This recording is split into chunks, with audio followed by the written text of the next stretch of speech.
For coming out to the Lunch and Learn. We have our own Karen Burchick doing a presentation on wildflowers. So I will let you take it over. Awesome, thank you so much. Thank you so much. All right, guys, I'm Karen Burkett, and I am a master gardener. First and foremost, that was my first adventure into all of this. I am also part of NEPSOT, which is the Native Plant Society of Texas, in our New Braunfels chapter. And I've recently taken on the responsibility of Wild Ones in South Texas. I am a seedling starter, so we'll be doing Wild Ones, and it's a .org that is nationwide. And they do Zoom calls about once a month on information. You can become a member if you want, and that'll be my sales pitch. That's it for that one. But I have enjoyed gardening for many years. My grandmother used to be the one that would take the rose and just cut it off, stick it in the ground, and the next spring we would have a rose bush. And she turned me on to 4 o'clocks in Ohio and how wonderful they are. Amazing. But that's where my love came from at the beginning. So fast forward 2 years ago, took the Master Gardener class because it had to do with my job. I was working at Tractor Supply in the garden center and wanted to be the best for my customers that I could be. And so got into the program, and my backyard is a little crazy right now with all the jungle going on. But I've fallen in love with everything about gardening and how much it teaches us about life as we go through. So that's a little bit about me. So our Master Gardener's mission, don't ever forget it, the mission to the Extension Master Gardening Program is to provide quality and relevant horticulture education to all the people of Texas. And so that's why I'm here, and that's why I go out and I'm on the Speakers Bureau, what I do. So there's a little bit more about who we are and what we are. Housekeeping tips, real quick. Make sure that you guys fill out the questionnaires. You know that's how we get benefited by doing these great programs going on, and Travis knows that we're doing what we're supposed to be doing. Turn your phones on silence, please, because I'm ADHD XYZ and it's distracting, so that would be very helpful. Jot down any of your questions, and I'll have question period time at the end. I'm going to try to go as fast as I can and as slow as I can, all at the same time, to have about 15 minutes left at the end. And then most important about any presentation that I do, take what you want, leave the rest. If it's something that you've heard before, great. That means I'm doing my job and my research. But if it's something you haven't and you don't have questions about it, I'm glad to answer what I can. And if I don't know the answer, I'll find it out for you. All right. So this is a little bit about what we're going to cover today. How many of you think? I guess my question is, what do you think of when you think of wildflowers? What first comes to mind? Blue bonnets. Blue bonnets, right? Blue bonnets aren't the only wildflowers out there, ladies and gentlemen. There's a lot of yellows and reds and pinks and all kinds of other colors as well. And they all have their own history. Just to kind of quickly go through, I used to be a storyteller a long time ago in San Antonio. And one of my favorites was The Legend of the Blue Bonnet. And it's such a charming story. It's about a little girl who has a little doll and ends up being an orphan. And the town, much like we are now, didn't have water. And so the whole town, the whole tribe was praying for water, praying for water. And the priest went away, came back and said, you need to sacrifice or give me something that is very, very valuable to you. And then I will go ahead and produce water for the village. And as you go through the story, spoiler alert, the rain comes, but it's because the little girl took her one and only prized possession, a doll that had blue jay flowers, and sacrificed it, threw the ashes into the wind, and as a grateful thanks, the blue bonnets came up and the rain came down. So, great story. If you get a chance to pass it on to your kids, it's a good one. So, there are, like I said, there's many bluebonns, or many wildflowers. I'm going to give you the few that are easy if you have a space. And so we'll go through those. We're going to talk a little bit about site and location so that when you're planning your garden, you need to remember that most wildflowers are annuals. They are not perennials. So when you plant your bluebonnets or your Indian blankets or your Indian paintbrushes, all of those, you need to leave them, let them get ugly, and then cut them down and leave them in order for them to produce. I need to talk to you afterwards. And so that's kind of a game plan. So anyway, so we'll talk about site and location. We're also going to talk about why every class I always talk journal your journey. Make sure that you write down when you plant what's coming up, how much water you're doing. You don't necessarily need to watch for the same things that we do in the raised bed, but you need to be watching what's coming up and knowing if it is truly a weed that you don't want that's going to become invasive, or if it's actually your wildflowers that you planted. Watering and feeding, one thing nice about natives, let God do what God does. And that's the nicest part. So if you don't have sprinkler system, it's a great opportunity. And then we'll talk about planting. We'll talk about zone and how that affects us. And then we'll talk a little bit about containers. Wildflowers are a little more difficult in containers because they like trash dirt. So we'll talk a little bit about that too. So this is what we're going to cover today. Hopefully we'll get all the way through it. Again, if you have questions, just write them down and then we'll have a question and answer at the end. So welcome to my jungle. So this is my backyard. I planted, this was 2 years ago. And I decided that I wanted it to look like my canoe was planted in water. So I planted the bluebonnets all around it. It came in beautiful, it was great. This year was a little bit of a different story. I decided to go get my Texas native wildflower seeds and I got the Texas variety. And that's what I ended up with. So it's a hot mess is what it is. But it is. I pruned it, but it's a little crazy. Yeah, when they all started coming up, I'm like, wait, slow down. So yeah, so that's a little bit more. Secret story, the yarrow right here. Miss April helped me go ahead and pick out of the Big Red Barn when I had my class for propagating. So that's kind of what's left of the yarrow that she gave me, that little piece. So why do we plant wildflowers? I will tell you that this is my favorite time of year, other than in October with the anticipation of them coming up.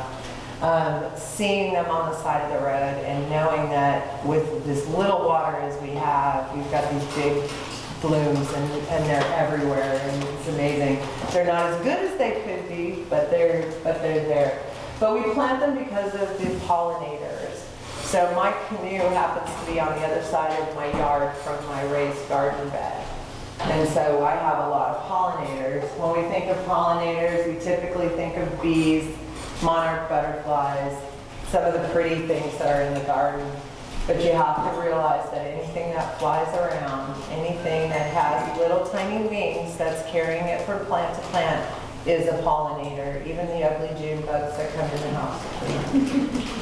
But they all have their purpose and they all transfer the pollen from one to another or they're eating.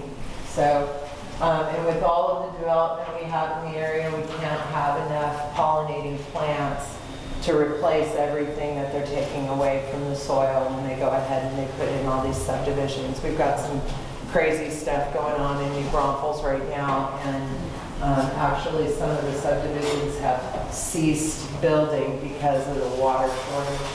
So they're not able to build because we don't have the water to produce. So as much as we can plant wildflowers or natives, it's a benefit not only to the soil, not only to our water table, but it's also a benefit to our pollinator friends. And, you know, the whole lawn mowing thing is not fun. Let's face facts, you know. But it also is another way. Your lawn is your only garden plant that doesn't do anything for pollinators. So it was truly built in the 1700s, and it was a way to show your wealth in society by having a lot of land without producing anything. That's my pitch. So anyway, so we are so blessed. Look at us in Texas. We have some of the worst soil ever in most places. And we have the most beautiful wildflowers that produce all over the state. And depending on where you go and what you do, you'll always see wildflowers, but they will be different all over our state because we have 9 separate ecoregions that are throughout them. All right, so again, it provides food for the native birds, butterflies, and pollinators. Keep in mind, our birds are pollinating transfers too. So if you can be a bird feeder in the backyard, that helps so much. They actually love it, and they're little beggars. They're little crazy things. But anyway, so birds and butterflies. Then the monarchs are on their way, and that's another story for another day. So the nice thing about wildflowers is they don't care about the soil. They will grow in poor soil. So if you have a soil that you don't really treat, that is out in the middle of nowhere, you're more than welcome to turn that up and put the seeds down and let it go. Because it will produce. You don't have to go out and buy, mushroom this or fancy pants that or whatever for your soil. You just go ahead and dig it up and make sure. Fancy pants, did you like that? I love it. Fancy, Martha Stewart's great, don't get me wrong, but you don't need to go out and spend that kind of money. A little bit of good soil is good. It's a good start for them, but don't worry about it after. And the nicest part about natives and the wildflowers, they will dig down for the water. They will dig down for the moisture. So they'll go deep. You don't have to worry about that. So planting wildflowers is a Texas tradition. TxDOT does have, if you go on TxDOT's, they do have a wildflower trail. If you want to go ahead and follow it, you can. It takes you up in the hill country and around, depending on how much time you have. But they actually have a trail that you can go through to do that. But in 1934, that's when TxDOT decided that they weren't going to be mowing anymore in spring and summer, and with wildflower season was over. And now they put down 30,000 pounds of seedings for our highways. Wow. I'll never forget, my ex-husband came to California before he picked me up and brought me here 30 years ago. He came to California and he's like, he sees the sprinklers on the side of the road and on freeways. And he's like, what's that? And I said, well, they're sprinklers to maintain the, and he's like, we don't have it. And I said, okay. So I get here, and lo and behold, there is not a sprinkler on any of the highways anywhere. But April Fool's Day, no lie, all of a sudden the bluebonnets appeared. So thank you, Lady Bird Johnson, for making that happen. So wildflowers, are they weeds or not? Dandelions have been known to be weeds in our wonderful, wonderful grass that we have. You can fight it if you want to the city ordinances and all of that good stuff about how high you can grow your grass. But they have been known. Dandelions are medicine. So you can eat your dandelions when they're in your yard if you choose, depending on what you have used on your yard. You might want to reconsider, but it does give you an opportunity for that. But they're one of the best pollinating plants. And I don't know if you guys have children around you. One of the funnest things is to pick up one of the blowers and put it in water and bring it out, and it reflects all the water. It comes out as beautiful as it goes into the water. It's kind of a fun trick to show. Watch this. All right, so now we're going to go kind of through all of the ones that are kind of no. And I apologize for that slide being off the page like that. But, so we've got Texas bluebonnets. Everybody knows about the bluebonnets. We talked a little bit about the story behind them. They always give me hope, no matter how little and how big they are. They're just the best thing to see, that first right after our frost, and you see them blowing up. But as you're going through and you plant them in October and you start seeing them weather the winter, and they weather our cold spells, and they weather the snow if we have it, or the whatever, all of a sudden you'll start seeing a more production at the end of February, beginning of March. And then when they come up and they're in full bloom, it's so exciting to see that first color come through.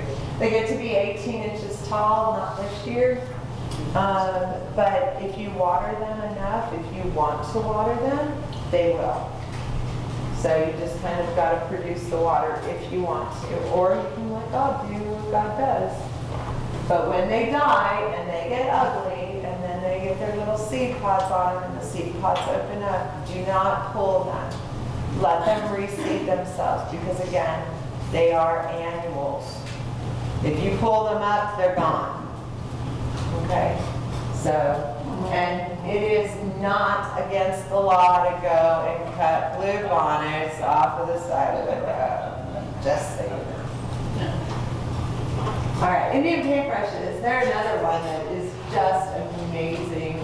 Some great red color, tolerant as all get out. I will not be using Latin names, just so you know. Indian blankets or fire wheels, depending on what part of the country you're from. Down here, it is the Indian blankets. So I have mine from up here. I picked these this morning. These are the beautiful little seed pods that will fall off, and the birds come and eat, and they do their thing. And then you've got these beautiful petals that do. It also, the paintbrush has a legend also. But the Indian blanket is another one that is just so much. Mine are probably about hip high and very full. They're holding down the dirt. They're allowing things underneath to have enough moisture, because I only water once a week. And that's what they do.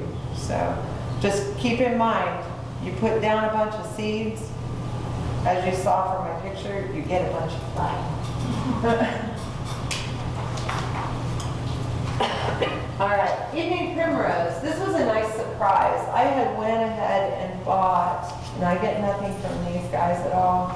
I had bought my Texas natives, and the Texas mix has the primrose in it.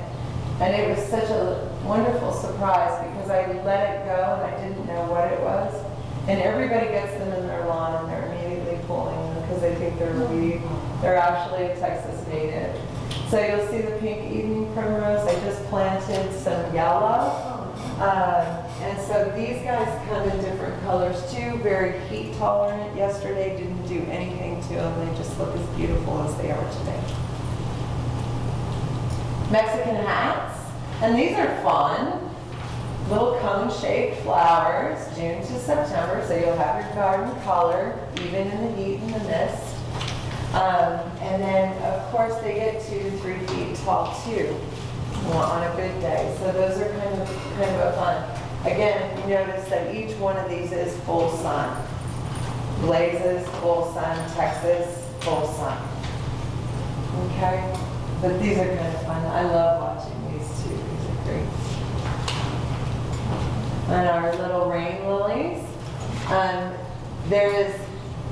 There is a little bit of a misnomer one way or the other. Some people say they show up before rain, sometimes they say show up after the rain. I guess it's what you believe, whatever way you want to go with that. But the Texas rain catcher is another one that shows up in our lawn without us even trying. We touch daisies. Again, they are part of the aster family, so they are family to our Indian blankets, but they are solid yellows. Solid yellows that come in. They are amazing for butterfly connection. They are amazing for the bees. They're phenomenal. Just lovely such. Prairie verbena, another one that can become invasive if you're not careful. And that one grows by itself. And most of these you'll have to start from seed, because if you can't really find them out there. I know Green Jay carries a lot of them, but most of the wildflowers, they like to go ahead and plant themselves and put their feet in the ground by themselves. So it's a little easier to do when you go ahead and you plant from seed. And then Black-Eyed Susan, everybody's favorite.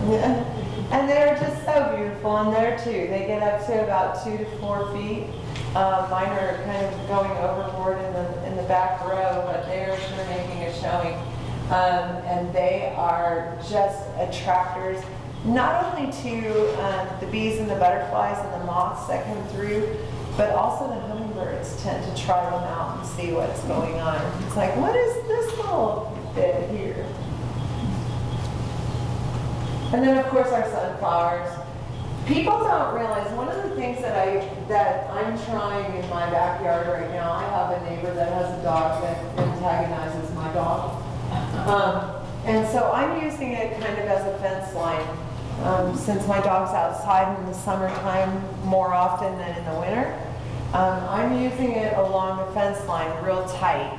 So if you put in maybe about maybe a foot bed next to the fence and just plant all sunflowers, any kind, the traditional ones that give you the fruit because that's good for the birds, but then going with some of the Maximilians as well. Because they cover that fence line, and we don't have brick fences here like we did in California. We actually have wood fencing. It gives you a barrier between you and your neighbors, and then you can decide if you want to do a permanent barrier or if maybe the summer is okay to just do the sunflowers or corn and grow the corn and the sunflowers together as it grows, and then you have a twofer on that one. All right, planting benefits of wildflowers. They're low maintenance, first and foremost, low water, right now is important. And then of course we get color all summer long. We don't have to deal with the brown or the dyeing of the heat. They do their thing and let it roll. All right, journal, journal, journal, journal, journal, journal, journal. So when you're journaling, you want to make sure that you pick your place. Again, the reason I say that is because they are annuals and they'll reseed themselves. So if you don't want them where they're at, don't put them where you don't want them, because they will reseed themselves and they'll show up. I've had a couple of neighbors that decided it would be really cool to just go ahead and sprinkle it in the yard, and now they've got all the bluebonnets up. But what they're missing is that next year, if we get rain, it's going to be better. And then of course, what you're planting, you can do the wildflower packs that have a little bit of everything in there, and then that next season you can pick exactly what you want and head over to Native Wildflowers, and they'll go ahead and you can pick the actual one. So if you all want all yellow, or you notice that I planted the bluebonnets, I really like them, but what do I want the next color to roll in to cover those bluebonnets that are ugly? And then keep going with that. So it's a good starter mix. We got fertilizer, soil amendment, no need. Seed starting tracker, you can start them outside if you want to, but we have to plant these guys in October, Halloween, fall solstice. That's your wildflower season. That's when it begins. So you can do the seed starter inside. They don't like it. They want the elements. Transplant planner, of course. Pest and disease problems. That's one thing nice about wildflowers and native plants. We typically don't have that because it's used to everything in the elements. So when you're watching for caterpillars in your raised bed, chances are because of your pollinating garden, because they happen to find something over there that they kind of like. So just take them and put them back. Harvest log, if you want to cut and see what happens, you can. This is the first time I've ever harvested them, so I'm kind of curious to see how long they last in the water. But I love it. It's awesome. And then year-end summary. What did I do good? What did I do not so good? For instance, for me this year, I should have planted all of my wildflowers behind my canoe and take the natives in the front because I covered my canoe. The whole purpose of it there. And then a to-do list. So our to-do list, even though this says in January and February, your to-do list starts October, November. It actually starts August, September, October. Because if there's any solarization that you need to do for a lawn area that you want to make into a wildflower garden, that solarization area needs to start in August when we have the heat, and it's going to be a minimal time frame. If you do your solarization in October, it's going to take longer because it's not as hot. And so the plastic, when you put that over your grass to kill that grass area, you're going to have a problem because it's not going to be as hot. If you do it in August, it'll go fast. So it'll only take maybe 3 to 4 weeks, which would have, if you do it in a colder season, it's going to take 6 months. So that's your job, right here. Karen? Yes. I have a question. When you do the solarization, you use the clear plastic, correct? I use the clear plastic because it goes through heat. And is there a definite thickness that you recommend? I would probably cut it down as low as you can. But I mean, what's this about? Oh, the plastic. Use some, what I use trash bags.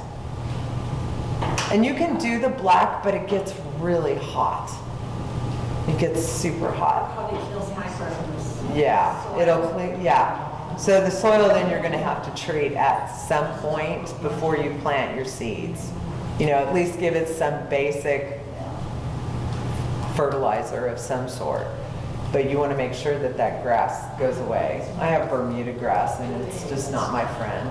Yes? In my backyard, I don't water it, and then a sprinkler. There are parts that just go totally around, and we don't really care because it's the backyard. Right. Now, if I decide to plant some wildflowers back there, do I have to do solarization on it? I mean, No. eventually You're it gonna- goes back in if- the springtime, but it basically is dormant after it dies. Yeah, if it dies, the only thing I would suggest is if you have a specific area that you're looking at and it's already brown and dead, I would probably go ahead and dig up, and I don't mean like dig way down, dig up and pull as much as you can because it's going to be less of a battle once you get the flowers growing. Does that make sense? Small, basically. Yeah, so because sometimes the grass is so strong that it'll come up, or it's a creeper grass that'll come in. So, Bermuda is not my friend, just not my friend. But if you can scrape the topsoil maybe about an inch, Okay. and that'll give you some working room also to either go over to HEB and pick up the $2 potting mix to make it a little easier on yourself rather than dig down through some of our stuff. Or till it up and then work with what you got. It kind of depends on where you're at. Where I'm at, I have clay. I dig down and it sticks to my shovel. It's horrible. It's the worst. They going back to the developers, they went ahead and they scraped off all of the really good soil that the field that was there for the ranch and brought in crud. And now I'm dealing with the crud. So I tend to plant on top of. That's what I do. Just because okay guys, I'm too old to be digging in that stuff. Yeah, I agree. I have no patience for it whatsoever.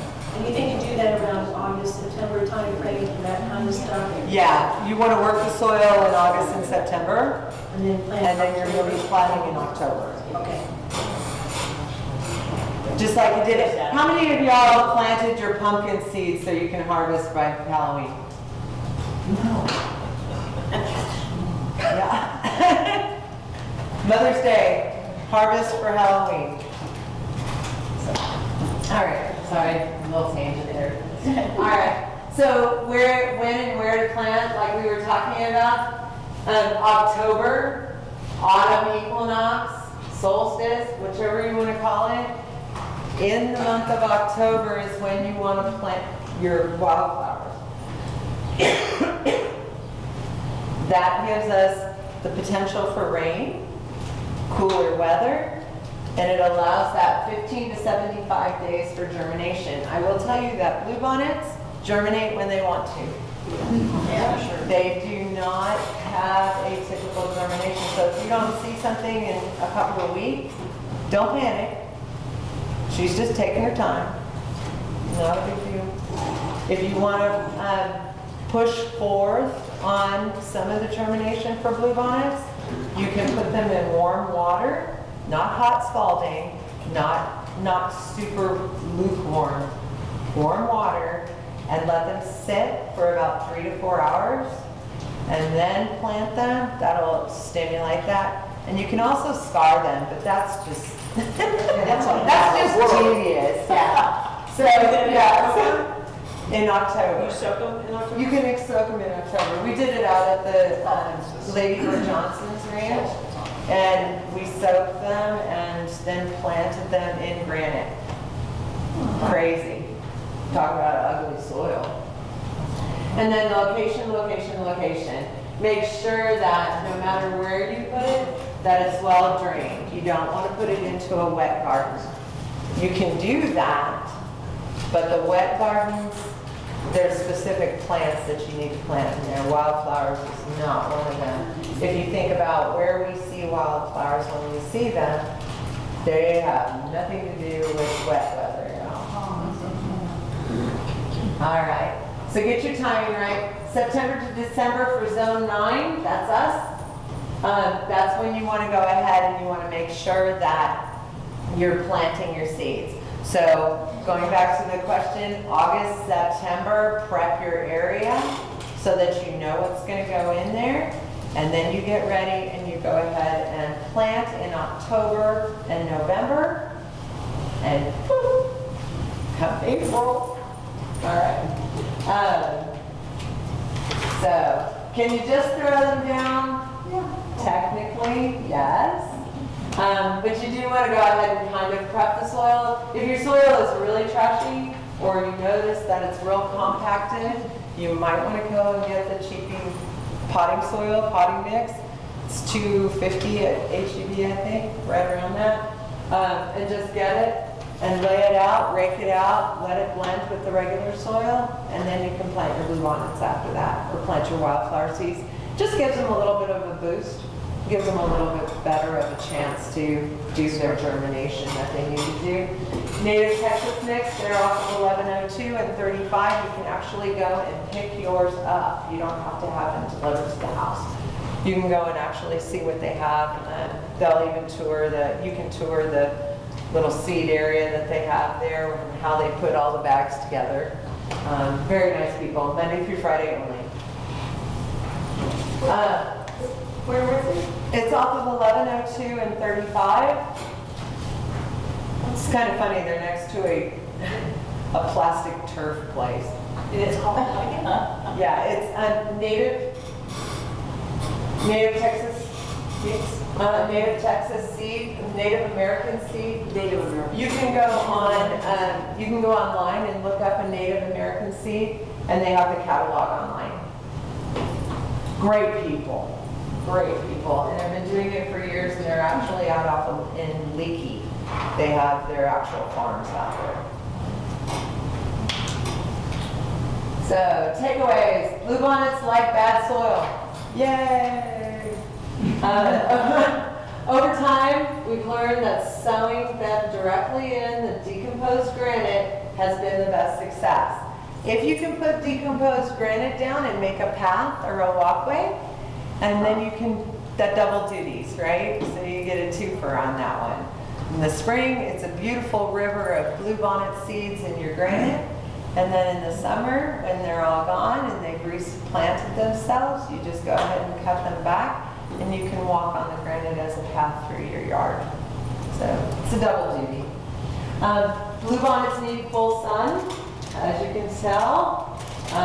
Some of the Texas natives can handle shade, but bluebonnets are definitely not one of them. And wildflowers in general are not. They do have a shade mix. I will tell you, I do not have shade in my backyard, so I have not tried them. But they can tolerate the heat. Or if you have underneath a tree, that might be a good place to plant them as well, where you have a spot that isn't growing. Give it a shot. You know, put it underneath the tree and see what happens. You can put a border, and that way you know you planted them there. Just saying. And they have some of those easy borders that you just stick in the ground, so it makes it nice. And then bluebonnets don't like competition. And that's one of the things that I did find this year is where I planted the bluebonnets and the bluebonnets alone, they did okay. But where I planted them and I planted the native mix, they didn't like it as much. So the blankets won out.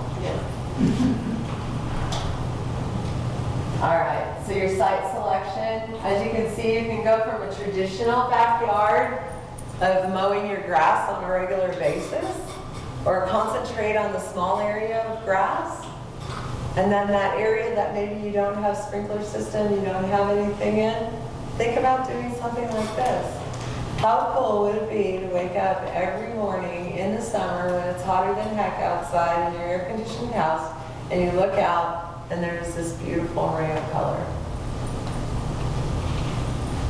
So we talked about the site preparation. Just rake the soil enough so that the soil is loose and the plant can grab hold. She's going to dig herself into the moisture in the soil. So whichever way you do that. So prep your soil, evenly distribute your soil. You can add sand unless you're down in Livonia. But you can't add soil to the mix because again, they do not like the mix. I mean, they do not care if it's mixed with the sand or not, and it does allow for some of the moisture to release itself, and it has better drainage. Wet it down. One of the things that I did was I went ahead and I wetted down first, then planted my seeds, and then tapped them down. Don't stomp them down because they'll go too deep. Just tap them down and then wait a day before you water the next time. And lightly water, use your mist watering opposed to, deluge. And then you can plant it in a pot. Oh, no, sorry, wrong topic. So what I also tell people is, especially when you're getting into this, because everything that's coming up in wildflowers looks like it's a weed. You don't necessarily know if it's going to be a dandelion or if it's a bluebonnet. because you're not familiar with the leaves yet, okay? So take a pot or a small little self-serve dish, whatever that looks like. Put yourself some bluebonnet seeds in there or whatever you're planting and plant them right on top and put them in the area that you're planting. This will give you two things. It'll show you the seeds that are producing and what their leaves look like. So that as you go through your garden and you can look at the leaves that are coming up, you know, oh, this is in my little container. I'm okay. If you pull one of the other ones, then you'll know the difference. Does that make sense? So that way you have a test, you have a little test plot, and then you have your regular seeding plot, seeding area. But that way you can tell because you've got a controlled environment for the one, just a few.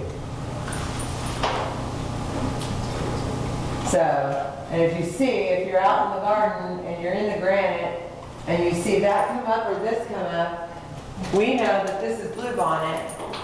That's a dandelion. So depending on how wild your garden wants to get, you can leave the dandelion. It's not going to hurt your pollinating garden. But do you really want it there because of that root? We all know how low those roots go and how big they can get. So this is like I said, when you plant it in your little test garden, you'll know. And then when they get big enough, then you just take those out and you put them wherever you want in your garden and do the transplant. Wildflower upkeep, obviously we've got no mowing, no any of that until the season is over. Let it get ugly, the birds love it. Like what, in October? Yeah, if you want to do it in October. I mean, it's kind of what you can tolerate. That's a lot with natives. So the natives will get ugly in the winter. They turn into these wonderful little sticks and everything, but you got to realize you're building an ecosystem also. So you've got the ugly, yes, but can you tolerate the ugly to help the birds? You know, so that's where you weigh in on that.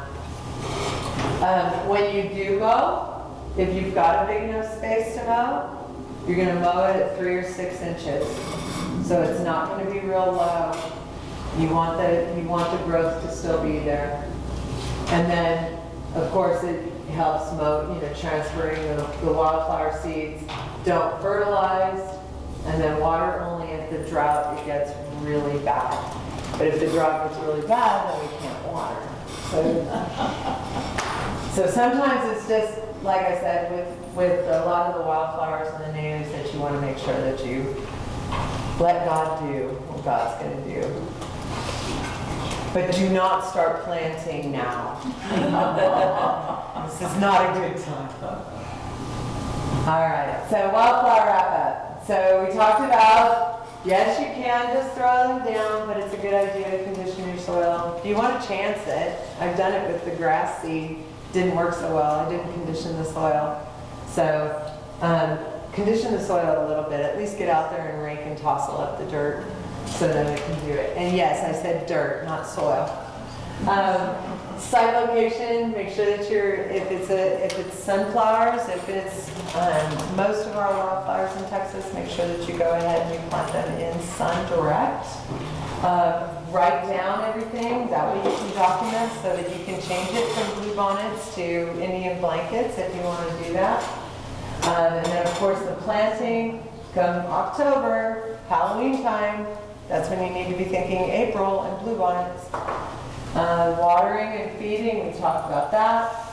And we are in zone 9. So make sure that you pay attention to your frost dates as well, because you don't want to plant in a frost date. You want to do it before. And then of course in the containers you can, but I don't recommend it because they're not meant for that. They're meant to be in the dirt. And here are some basic reference sources. We have a horticultural wild seed site for Texas A&M.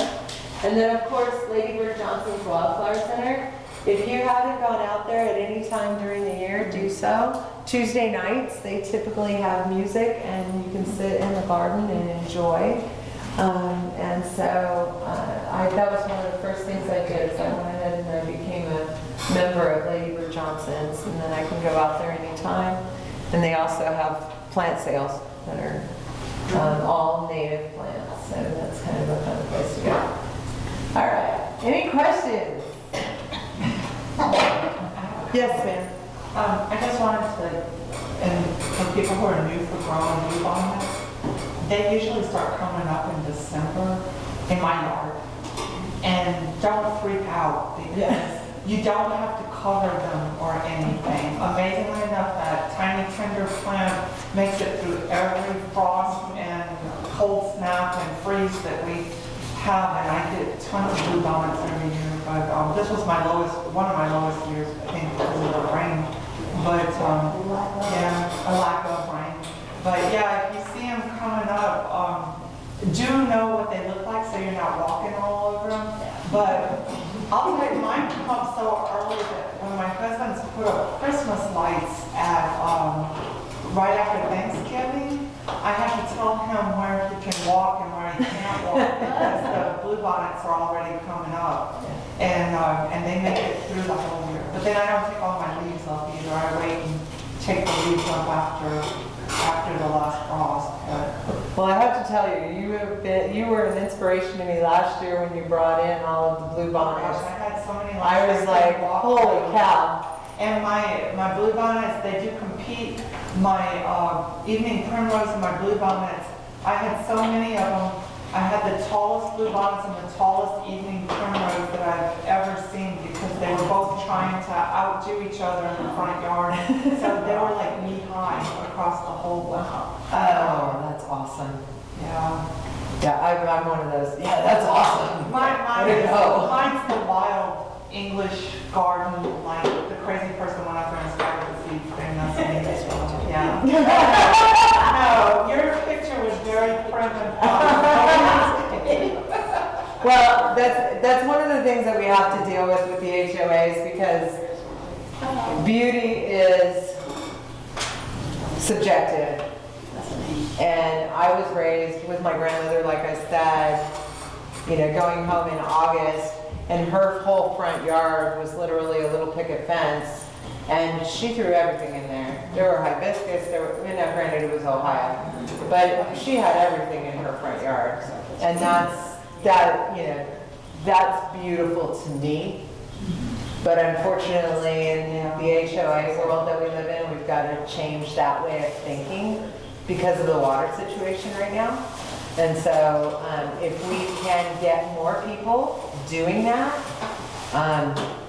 throw your wild seeds down and let it go. I had a couple of neighbors that did it, and they've got Indian blankets in their front yard, like everywhere. And it's, make sure you wear gloves if you pull those seed pods off of the Indian blankets. yes, because when they're dried out, they will poke into your skin. If you pull them off with your hand, I've had to take them out with tweezers. So. Oh, that's good to know. Yes. I'm just letting them They die. look soft and fluffy. They are not. They are not soft and fluffy. But the bees just love them, and the birds are just amazing. They're one of my favorites. It's been crazy. So, any other questions before I will do the last two? So I did give you a couple of helpful hints. These are just kind of site reminders. You can put them on your refrigerator, and that way when October rolls around, you'll be ready to go. And then thank you so much for my time today. I appreciate it. Oh, I didn't even tell you. So these right here. Oh, here. So yeah. I saw this on a website, or actually on a Facebook page. And there is a gentleman that does pollinators, and he is going through the city of San Francisco with a season shaker. Now these holes are a little bit tiny, so sorry, but he has a little shaker, and he goes to all of I like to call them hell strips, that have nothing growing in them. And he's sprinkling all the way around in the fall at some of these health strips. So I challenge you. They're doing that in Cuero. They want everybody to do that in Cuero. Yeah, so I challenge you, find a health strip and pollinate it and start it up. I have a question. Yes. I have some property that is sandy loam. What would you think would be the best to plant out there?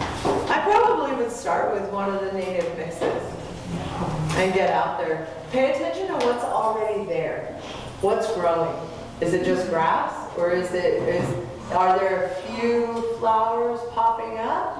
Yes. You know, so you might be okay. I would suggest putting down a semi-decent soil on top, rake it out, and then plant the native mix and see what happens. That's the reason I say that is because it's a test. It's really a test mix. Because if you go out there and you say, oh, I want this beautiful blue field of bluebonnets, that takes years and years and years to get, because sometimes it takes almost 11 years for a seed to germinate with bluebonnets. Wow. They can take that long to actually finally pop up. So starting with a mix, see what works, and then either intensify with what works or do it again. Because a lot of it depends on what the weather is and what rain we're getting or not getting. If you're not watering it, then you want to try something that's going to be successful, and that would be it. And I would probably do heavy. Probably do it double to what it tells you to do as far as square footage is concerned, or start with patch and just go heavy on it and see what it does. Yes, ma'am. If we don't get rain, will the seeds come up next year or? They go dormant. Typically they'll go dormant and they'll wait. Okay, that's kind of what I They'll thought. wait. Yeah, the bluebonnets are pretty amazing. And the blue flower is not a bluebonnet, I know that. It's a blue mealy. It's one of the most beautiful hummingbird plants that I have in my yard. And that's why I brought it in, because if you're looking for something in your yard that has a spot that gets bright rays sunshine, it's a salvia, and so it'll die down. Which one is that one? The blue mealy. Oh, you blue sage? Yeah. Do you know what variety it is? That is very, Yeah. I do not know. I do not know the Latin name of that one. But it is the blue mealy, and it's a native. Make sure that it's a native. There's all kinds of hybrids out there. But if you grab it, it's amazing. It stands about 2 feet tall also. And the hummingbirds are in heaven. I have one little family that comes and visits every morning. They're really, really resilient too. I have a field that's an acre that my husband fenced off for wildflowers, and of course hardly anything came up this year. But that they came always up. stick. Yeah. That came up. He died all the way down. He was just sick. Yeah, they do. And I cut off the ugly and, okay, well, good luck. And that's exactly it. Yeah, they've produced amazing things. So. I have another question. Yes. Is there any one of these plants harmful to animals?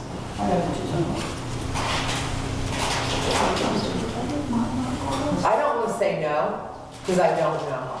I don't know. As far as the wildflowers are concerned, the deer don't really bother. They'll nibble, but they won't. I planted a wildflower garden for my pet.